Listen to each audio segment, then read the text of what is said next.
أنفقوا لم يسرفوا ولم يقتروا وكان بين ذلك قواما।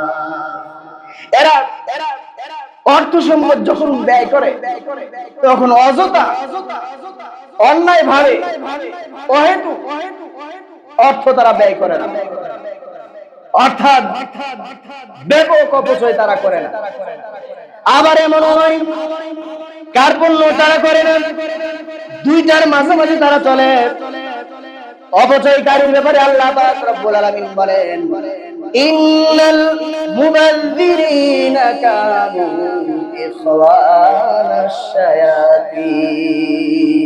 নিঃসন্দেহে যারা অপচয় করবে তারা কার ভাই? শয়তানের ভাই।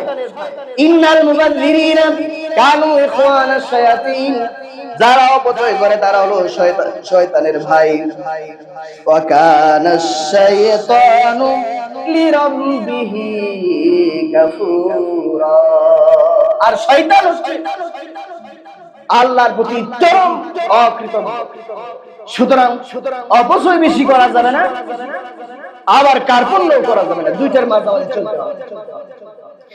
আল্লাহ পাক রব্বুল আলামিন আরেক জায়গায় বলেন, লা তাজআল ইয়াদাকা মাগলুলাতান ইলা উনকিকা ওয়া লা তাবসুতহা কুল্লাল বাসত ফাতাকুদা মালুমান মাহসুরা।